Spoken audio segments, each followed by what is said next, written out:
বাংলাদেশে বিএনপি এমন একটা রাজনৈতিক দল যে বরাবর তাদের যে কোনো সিদ্ধান্ত নিতে খুব দেরি হয়ে যায় এবং যতদিনে তারা সিদ্ধান্ত নিতে পারেন ততদিনে তারা যতই হাত তুলে বলুন না কেন যে আমরাও ছিলাম কেউ আর তাদেরকে কোনো সাফল্যের কৃতিত্ব দিতেও রাজি হয় না এবং তাদেরকে কোনো স্বীকৃতি দিতেও রাজি হয় না। অন্যদিকে কোনো একটি সিদ্ধান্ত নিয়ে রাজনৈতিক সিদ্ধান্ত নিয়ে সেই রাজনৈতিক সিদ্ধান্তে স্থির থাকার প্রজ্ঞা কিংবা বিবেচনাবোধও বিএনপির এই প্রবীণ নেতাদের মধ্যে দেখা যায় না। একে তো দলটির প্রধান নেতা বেগম খালেদা জিয়া অনেক দিন জেলে ছিলেন, তারপর অসুস্থ ছিলেন, এরপর সুস্থতার জন্যে লন্ডন ঘুরে এলেন। এখন তিনি সংবাদ শিরোনামে একমাত্র জায়গা পাচ্ছেন কবে ভাইয়ের বাড়ি যাচ্ছেন, কবে ছেলের বউদের সঙ্গে দেখা হচ্ছে, কবে তিনি হাঁটতে পারছেন, এরকম নানা বিষয়ে কোনো রাজনৈতিক বক্তব্য দেওয়ার কোনো ইচ্ছা বা অনুমোদন আর তার আছে বলে মনে হয় না। অন্যদিকে দলটির দ্বিতীয় সর্বোচ্চ নেতা ভারপ্রাপ্ত চেয়ারম্যান তারেক রহমান, খালেদা জিয়া পুত্র, তিনি লন্ডনে আছেন। শোনা যায় লন্ডন থেকে খুব শিগগিরই তিনি বাংলাদেশে ফিরে যাবেন, বাংলাদেশের রাজনীতিতে ফিরবেন এমন কোনো ইচ্ছা যেমন তার নেই, তেমনি তারও সেই অনুমোদন নেই। এই অবস্থায় আসলে বিএনপি পরিণত হয়েছে মির্জা ফখরুল ইসলাম আলমগীর, মির্জা আব্বাস, রুহুল কবির রিজভীদের দলে এবং সেই দলকে যে আসলে হাসনাত, নাহিদ, সার্জিসদের দলের চেয়ে শক্তিশালী কোনো দল কোনো পক্ষ মনে করছে গত 9 মাসে তার কোনো প্রমাণ নেই। আপনারা জানেন আমি নবনীতা চৌধুরীর বয়ানে বারবার বিএনপির কথা বলতে গেলেই বলি বেচারা বিএনপি। এই বেচারা বিএনপির আরও বেশি বেচায়েন হয়ে পড়ার প্রমাণ মিলেছে হাসনাত আবদুল্লাহর ডাকে বাংলাদেশে জামায়াতে ইসলামী সহ ইসলামপন্থী শক্তির এক ব্যাপক সম্মিলন ঘটবার পর যমুনায় প্রথমে এবং পরে শাহবাগে সরকার, অন্তর্বর্তীকালীন সরকার যখন বিবৃতির মাধ্যমে, নির্বাহী আদেশের মাধ্যমে আওয়ামী লীগের রাজনৈতিক কার্যক্রম নিষিদ্ধ ঘোষণা করলো, তারপরে এসে বিএনপি এখন পাল্টা বিবৃতি দিয়ে মির্জা ফখরুল ইসলাম আলমগীর বলছেন তারা আনন্দিত যে সরকার বিলম্বে হলেও এমন একটা সিদ্ধান্ত নিয়েছে এবং তারা বলছে যে আওয়ামী লীগের সাংগঠনিক কার্যক্রম বন্ধ রাখার সরকারি সিদ্ধান্তে বাংলাদেশ জাতীয়তাবাদী দল আনন্দিত। আমরা আনন্দিত যে বিলম্বে হলেও গতরাতে অন্তর্বর্তীকালীন সরকার ফ্যাসিবাদী সরকারের সঙ্গে যুক্ত ব্যক্তিদের মানবতা বিরোধী অপরাধের বিচার দ্রুত করার ও বিচার কার্য নির্বিঘ্ন করার স্বার্থে ফ্যাসিবাদী দল আওয়ামী লীগ ও তার সঙ্গে যুক্ত সব সংগঠনের কার্যক্রম বন্ধ রাখার সিদ্ধান্ত নিয়েছে। এমন একটা বিবৃতি হাজির করতেও এই যে বিএনপির বেশ কিছুটা সময় লেগে গেল, তার কারণ হচ্ছে বিএনপি খুবই স্পষ্টত দেশি বিদেশি আন্তর্জাতিক সংবাদ মাধ্যমের কাছে নানা সময়ে তাদের বক্তব্যে বারবার বলে এসেছে যে তারা নির্বাহী আদেশে আওয়ামী লীগের কার্যক্রম নিষিদ্ধের পক্ষে নয়, তারা বিচারিক কার্যক্রমের মাধ্যমে আওয়ামী লীগের কার্যক্রম নিষিদ্ধ করতে চায়।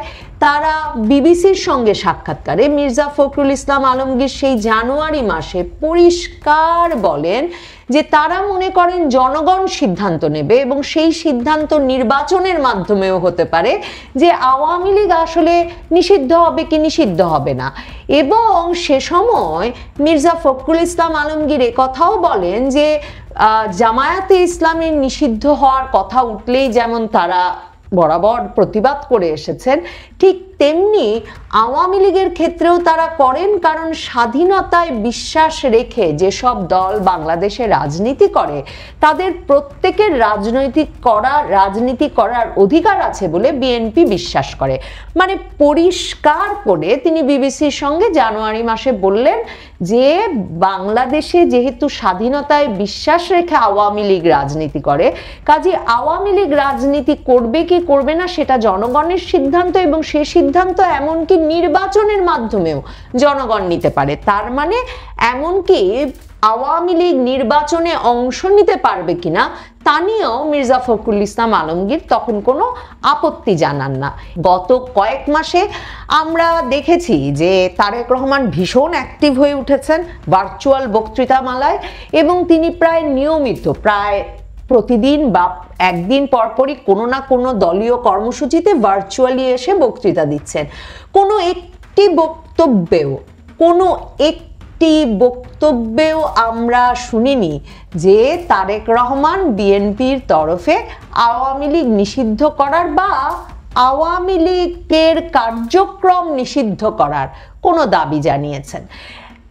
এর মধ্যে রুহুল কবির রিজভী আহমেদ, বিএনপির যুগ্ম মহাসচিব, যিনি আরেকজন বহু বছর ধরে দল চালিয়ে যাচ্ছেন, তিনিও বলেছেন যে আওয়ামী লীগের সরাসরি যারা গণহত্যার সঙ্গে জড়িত না, দুর্নীতির সঙ্গে জড়িত না, তারা যদি একটা রাজনৈতিক দল পরিচালনা করে, তারা যদি আওয়ামী লীগ পরিচালনা করে, তাতে তো তারা কোনো অসুবিধা দেখছেন না। তাছাড়া মির্জা আব্বাস, আমির খসরু মাহমুদ চৌধুরী কিংবা সালাউদ্দিন আহমেদ, এদের মতো বিএনপির যেই নেতারা গত কয়েক মাস ধরে ভীষণ সোচ্চার, নানা সমাবেশে বক্তব্য দিচ্ছেন, সংবাদ মাধ্যমের সামনে কড়া কড়া কথা বলছেন, বারবার নির্বাচন চাইছেন, তাদেরও কারো মুখে আওয়ামী লীগকে রাজনৈতিক কার্যক্রমে বা সংগঠন হিসেবে নিষিদ্ধ করতে হবে এমন কোনো দাবি শোনা যায়নি। এখন যখন হাসনাত আব্দুল্লাহর ডাকে জামায়াতে ইসলামী সহ দলগুলো সমবেত হলো এবং তার প্রেক্ষিতে সরকার রাজনৈতিক কার্যক্রম নিষিদ্ধ করলো আওয়ামী লীগের, সাথে সাথে বিএনপি হাত তুলে বলছে আমিও তাই চেয়েছিলাম, কাজেই বিলম্বে হলেও আমি অত্যন্ত আনন্দিত। তবে বিপদের কথা হচ্ছে, আওয়ামী লীগের রাজনৈতিক কার্যক্রম নিষিদ্ধ করার ঘোষণাটা আসা মাত্র শাহবাগে যে আনন্দ মিছিল হয়েছে, সে আনন্দ মিছিল থেকে নাকি বিএনপি ভুয়া, এরপর বিএনপি এমন স্লোগানও উঠেছে। আসলে তো না ওঠার কোনো কারণ নেই, কারণ নানা তরফ থেকে বিএনপির ওপর চাপ ছিল, বিএনপির ওপর দাবি ছিল যে তারাও যাতে গিয়ে এই হাসনাত আব্দুল্লাহর ডাকে আওয়ামী লীগের কার্যক্রম নিষিদ্ধের এই সমাবেশে যুক্ত হয়ে এটাকে একটা সর্বদলীয় চেহারা দেন। মানে বিএনপি না থাকায় এই যে দেশি বিদেশি সংবাদ মাধ্যম একে ইসলামপন্থীদের একটা সমাবেশ হিসেবে, মানে বাংলাদেশের রাজনীতির একটা পক্ষের সমাবেশ হিসেবে বর্ণনা করতে পারছে, তা থেকে মুক্তি দিতে পারতেন মির্জা ফখরুল ইসলাম আলমগীরের বিএনপি। কিন্তু তিনি বা তার দল তারেক রহমানের নির্দেশনায় কিংবা তারেক রহমানের সিদ্ধান্তহীনতায় শেষ পর্যন্ত যেতে পারেননি ওই সমাবেশে। এখন তারা আনন্দিত বলে হাততালি দিলেও তাদের সেই হাততালি কতটা গ্রহণ করবেন এই হাসনাত আব্দুল্লাহরা কিংবা বাংলাদেশের ইসলামপন্থী রাজনীতির শক্তি, তাতে তো সন্দেহ থেকেই যায়। বিএনপি কি শুধু এবার দেরি করলো? দেখুন, 15 বছর ধরে বিএনপি আন্দোলনে থাকলো হাসিনা সরকারের বিরুদ্ধে এবং তাদের নেতা কর্মীরা মামলা হামলার শিকার হতে থাকলেন। তারা বলতে থাকলেন তাদের নেতা কর্মীরা হত্যার শিকার হচ্ছেন, গুমের শিকার হচ্ছেন। অথচ জুলাই আগস্টে আন্দোলনটি যে তুঙ্গে পৌঁছেছে এবং আন্দোলনটি যখন এক দফার আন্দোলনে পরিণত হলো, তখনও বিএনপির তরফে কোনো সিদ্ধান্ত, বিবৃতি কিংবা এদের সঙ্গে একাত্ম হওয়ার ঘোষণা দেখা গেল না। এবং তার ফলশ্রুতিতে 5ই আগস্টের পর যে সরকার গঠিত হলো, সে সরকার গঠনের সময় আরো 10টি রাজনৈতিক দলের সঙ্গে বিএনপির এই মির্জা ফখরুল ইসলাম আলমগীর, আমির খসরু মাহমুদ চৌধুরীদেরকেও ডেকেছিলেন বটে সেনাপ্রধান, কিন্তু শেষ পর্যন্ত কারা কারা উপদেষ্টা হবেন, ছাত্র উপদেষ্টারাও যে এই সরকারে ঢুকে পড়ছেন, কিছুই তারা বিএনপিকে জানানোর প্রয়োজন বোধ করেনি। বিএনপি ভেবেছে তারাই নেতা, তারাই সবচেয়ে বড় দল, যখন আর আওয়ামী লীগ নেই, আওয়ামী লীগ পড়ে গেছে, কাজে নিশ্চয়ই এরপরে তাদের হাতেই ক্ষমতা আসবে। কিন্তু ক্ষমতা 8ই আগস্টে ইউনূস সরকার গঠনের আগেই হাতছাড়া হয়ে গেছে বিএনপির কাছ থেকে। এবং এই অবস্থায় এমনকি 5ই আগস্টের পর সারা বাংলাদেশের বিশ্ববিদ্যালয়গুলোতে জুলাই আগস্টের আন্দোলনে অত্যন্ত সংশ্লিষ্ট থাকা জামায়াতে ইসলামীর ছাত্র সংগঠন ছাত্র শিবির সারা বাংলাদেশের পাবলিক বিশ্ববিদ্যালয়গুলোতে প্রকাশ্যে বেরিয়ে আসতে পেরেছে বটে, কিন্তু এখন পর্যন্ত ছাত্র দল বাংলাদেশের পাবলিক বিশ্ববিদ্যালয়গুলোতে এখন পর্যন্ত তারা বেরিয়ে আসতে পারেনি, কমিটি গঠন করতে পারেনি, তাদের রাজনৈতিক কর্মকাণ্ড শুরু করতে পারেনি। এজন্যই বারবার নবনীতা চৌধুরীর বয়ানে বলি বিএনপির অবস্থা এতটাই বেচারা। এমনকি এই ছাত্র দল হাসনাত আব্দুল্লাহর ডাকে এই যমুনার সমাবেশ থেকে যে শেষ পর্যন্ত আওয়ামী লীগের রাজনৈতিক কার্যক্রম নিষিদ্ধ হয়ে যাবে সেটা বুঝে এই কার্যক্রমে এই সমাবেশেও যুক্ত হতে আসেনি। তার মানে কি? এক হতে পারে বিএনপি নেতৃবৃন্দ ভাবতেই পারেননি যে হাসনাত আব্দুল্লাহর ডাকে ইসলামপন্থী দলগুলোর এই সমাবেশ থেকে জামায়াত শিবিরের সমর্থনে জনশক্তিতে হেফাজতে ইসলামের যোগদানে শেষ পর্যন্ত অন্তর্বর্তীকালীন সরকার তাদের বিএনপির পরামর্শকে মাথায় না নিয়ে সত্যি সত্যি আওয়ামী লীগকে নিষিদ্ধ করে ফেলবে। হয়তো তারা সেটা কোনোভাবেই আঁচ করতে পারেনি, সেজন্য এসে যোগ দেয়নি। অথবা এমনটাও হতে পারে যে তারা ভেবেছেন যে এই আন্দোলনে যদি তারা যোগ দিয়ে ফেলেন তাহলে হাসনাত আব্দুল্লাহ, জামায়াত শিবির, হেফাজতে ইসলাম এদেরকে খুব কৃতিত্ব দিয়ে দেওয়া হবে, কাজেই এই আন্দোলনকে জোরদার করতে তাদের না যাওয়াই ভালো হবে। তো যে আন্দোলনে না যাওয়াই ভালো হবে বলে তারা ভেবেছেন, সে আন্দোলনের কৃতিত্ব এখন তারা কেন নিতে আসছেন?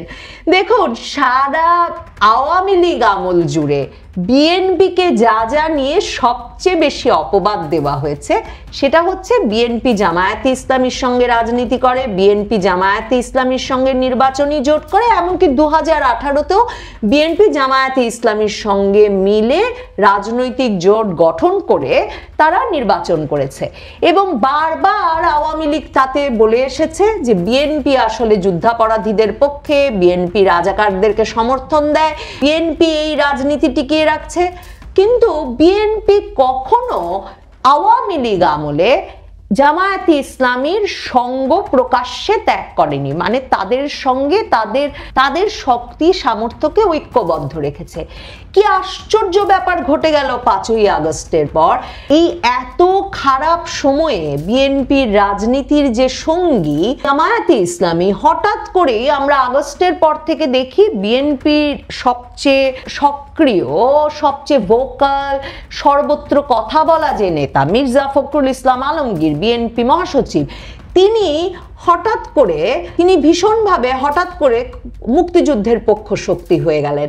ওই বিবিসির ইন্টারভিউয়ে জানুয়ারি মাসে তিনি গিয়ে বললেন, আপনারা কি লক্ষ্য করছেন একটা পক্ষ বারবার মুক্তিযুদ্ধকে পেছনে ঠেলে দিতে চাইছে? এবং তাকে যখন বিবিসি জিজ্ঞেস করলো সেটা কোন পক্ষ, তখন তিনি বললেন, আপনারা জানেন। এই বিষয়টি আমি রিপিট করতে চাই না। এবং বিএনপির সঙ্গে জামায়াতে ইসলামীর সম্পর্কটা আগস্টের পর থেকে এমন খারাপ হলো, একদিকে জামায়াতে ইসলামী যেহেতু জুলাই আগস্ট আন্দোলনে নেতৃস্থানীয় পর্যায়ে ছিল, তাদের দল নিয়ে ছাত্র শিবিরের সমর্থন নিয়ে, কাজে খুব স্বাভাবিকভাবে তারা একটা বড় শক্তিতে সংগঠিতভাবে এই আগস্টের পর বেরিয়ে এলো। অন্যদিকে বিএনপি জামায়াতে ইসলামীর সঙ্গে সম্পর্কটাকে এমন বিষাক্ত করে ফেললো, এমন তেতো করে ফেললো, হঠাৎই আমরা দেখলাম এই দুই দলের সম্পর্ক সাপে নেউলের মতো। জামায়াতে ইসলামী বিএনপিকে চাঁদাবাজ বলছে, আর বিএনপি বারবার বলছে মুক্তিযুদ্ধের পক্ষে আমাদের থাকতে হবে, মুক্তিযুদ্ধের চেতনা আমাদের ভুলে গেলে চলবে না। এই রাজনীতি, মুক্তিযুদ্ধের চেতনার রাজনীতি, এই রাজনীতি তো আমরা বিএনপিকে করতে দেখিনি। আমরা তো এর আগে কখনো মুক্তিযুদ্ধের পক্ষে, মুক্তিযুদ্ধকে কেউ পেছনে ফেলে দিচ্ছে কিনা, মুক্তিযুদ্ধের চেতনা সামনে আছে কিনা, কিংবা যুদ্ধাপরাধের বিচারের পক্ষে কখনো বিএনপিকে দাঁড়াতে দেখিনি।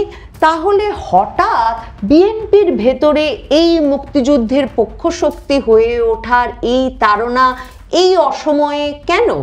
মানে বিএনপি আসলে কোন রাজনীতিটা কোন সময়ে করতে হবে সম্ভবত সেটা ঠিক বুঝে উঠতে পারছে না। এই অবস্থায় এখন যা দশা দাঁড়িয়েছে, জামায়াতে ইসলামীর নিবন্ধন নাই, আওয়ামী লীগের কার্যক্রম নিষিদ্ধ হওয়ার ফলে আওয়ামী লীগেরও নির্বাচন করার নিবন্ধন থাকছে না। কাজেই এখন নিবন্ধন আছে মোটামুটি ধরুন শুধু বিএনপির।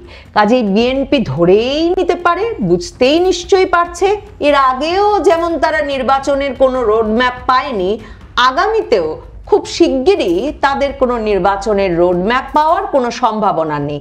সরকার এরই মধ্যে সরকার এটাও নিশ্চিত করেছে যে জুলাই ঘোষণাপত্র তারা ঘোষণা করতে যাচ্ছে আগামী 30 দিনের মধ্যে। এছাড়া বিএনপি এর আগে যার বিরোধিতা করেছিল জুলাই ঘোষণাপত্র, সেই জুলাই ঘোষণাপত্র আসতে যাচ্ছে এই মাসখানেকের মধ্যেই।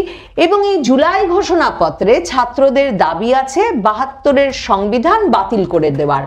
আর গতকাল ডক্টর আসিফ নজরুল আইন উপদেষ্টা তিনি এক অনুষ্ঠানে গিয়ে বলেছেন যে আগামী সংসদ হবে আসলে সংবিধান প্রণয়নের সংসদ, যে দাবিও নাহিদ ইসলামরা দীর্ঘ সময় ধরে করে আসছেন। কাজেই সংবিধান প্রণয়ন হতে যে 2-3 বছর পর্যন্ত সময় লেগে যেতে পারে সে কথাও মনে করিয়ে দিয়েছেন আসিফ নজরুল। কাজেই ওই যে বিএনপি আওয়ামী লীগ নিষিদ্ধকরণ ঠেকাতে চেয়েছিল, পারে নাই, এখন বলছে আমরাও খুশি আমরাও খুশি।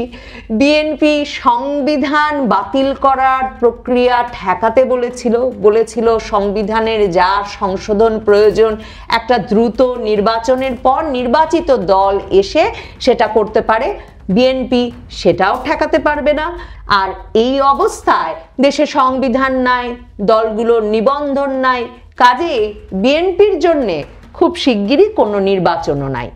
বিএনপির আসলে এখন সময় এসেছে, বয়স তো অনেক হলো দলটিরও, দলের নেতৃবৃন্দেরও সময় এসেছে কোন রাজনীতিটি তারা করবেন, কোন সিদ্ধান্তে তারা অটল থাকবেন তা পরিষ্কার করার এবং সেই সিদ্ধান্ত অনুযায়ী তাদের রাজনীতিকে এগিয়ে নিয়ে যাওয়ার। না হলে তারা নানা সময় নানা কথা বলবেন, কদিন পরে হয়তো বলবেন নির্বাচন বিলম্বিত হচ্ছে, আমরা তাতেও আনন্দিত, আমরাও আছি সংবিধান প্রণয়নে।